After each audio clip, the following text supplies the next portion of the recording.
छोटे से कस्बे के किनारे टूटी फूटी झोपड़ी में रीना और उसकी बेटी अनाया रहती थीं। दिन भर मेहनत करने के बाद भी उनके पास इतना नहीं होता था कि पेट भरकर खा सकें। उस रात आसमान में बादल छाए थे और हवा में ठंडक थी। झोपड़ी के दरवाजे पर अचानक ठक ठक की आवाज हुई। अनाया ने सोचा, इतनी रात को कौन आया होगा। धीरे धीरे दरवाज़ा खोला तो सामने कोई नजर नहीं आया, बस जमीन पर एक पुरानी सी चिट्ठी पड़ी थी। उसने कांपते हाथों से वह चिट्ठी उठाए और पढ़ने लगी। उसमें लिखा था, बेटी, आज मैं तुम्हारे घर आने वाला हूँ। तुमसे और तुम्हारी माँ से मुलाकात करनी है। और नीचे लिखा था, तुम्हारा भगवान। अनाया की धड़कनें तेज हो गईं। वह चिल्लाई, माँ, जल्दी आओ, देखो यह चिट्ठी।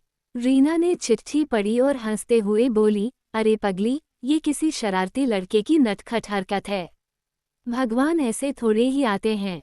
लेकिन अनाया की आंखों में चमक थी। वह बोली, माँ, न जाने क्यों मुझे लगता है कि यह बिल्कुल सच है। मुझे लगता है भगवान सचमुच आने वाले हैं। माँ ने बेटी की जिद देखकर कहा, ठीक है, मान लेते हैं। अगर भगवान आए तो क्या खिलाएंगे? घर में तो दाल का एक दाना भी नहीं है। अनाया सोच में पड़ गई। उसने जेब टटोली, उसमें 300 रुपये थे जो वह ट्यूशन से बचाकर रखती थी। उसने माँ का हाथ पकड़ते हुए कहा, चलो माँ, जो कुछ है उसी से तैयारी करते हैं। भगवान दिल देखते हैं, घर का आकार नहीं। दोनों जल्दी जल्दी रसोई में गए। चूल्हे पर कुछ रखने को नहीं था। फिर दोनों पास की दुकान पर गए। उन्होंने दूध का एक पैकेट, थोड़ी मिठाई और कुछ खाने का सामान लिया। करीब 200 रुपये खर्च हो गए। बचे 50 रुपये अनाया ने माँ की हथेली पर रखे और मुस्कुराकर बोली, ये रख लो, शायद किसी और ज़रूरत के काम आ जाएं। बारिश शुरू हो चुकी थी।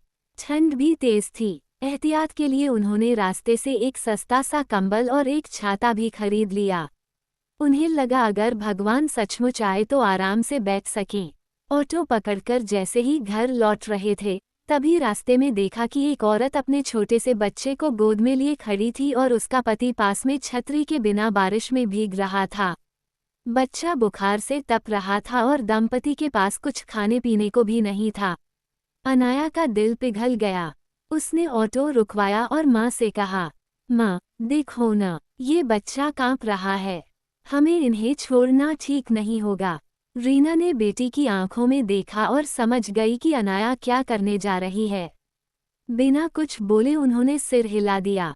अनाया ने उन अनजान लोगों के हाथ में दूध, मिठाई और बाकी सारा सामान रख दिया। बचे 50 रुपये भी दे दिए। फिर हिचकिचाते हुए कंबल और छाता भी दे दिया।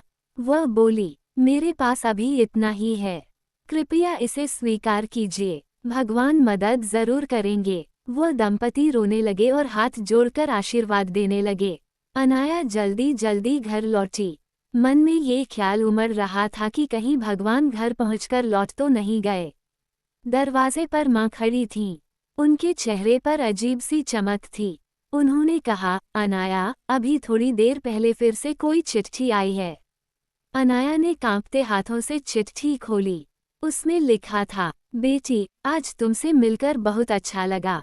तुम्हारे दिए दूध से प्यास बुझाई, मिठाई बहुत मीठी थी, कंबल से ठंड दूर हुई और छाते ने बारिश से बचा लिया। अगली बार मिलूंगा तो सब लौटा दूंगा। धन्यवाद। अनाया के पैरों तले जमीन खिसक गई।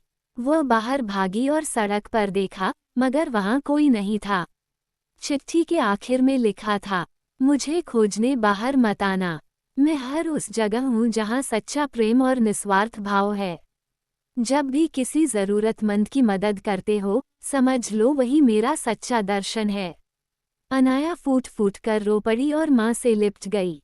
दोनों ने सारी रात भगवान का नाम लिया और नींद तक नहीं आई। इस कहानी की सीख, भगवान मंदिरों और मूर्तियों में ही नहीं, बल्कि हर उस ज़रूरतमंद में मिलते हैं जिसकी सच्चे दिल से मदद की जाए। गरीब वो नहीं होता जिसके पास धन कम हो, बल्कि वह होता है जिसके पास दया और इंसानियत का खजाना न हो। तो दोस्तों, कैसी लगी आपको ये प्रेरणादायक कहानी? और ऐसे ही कहानी सुनने के लिए हमारे चैनल को सब्सक्राइब करना ना भूले।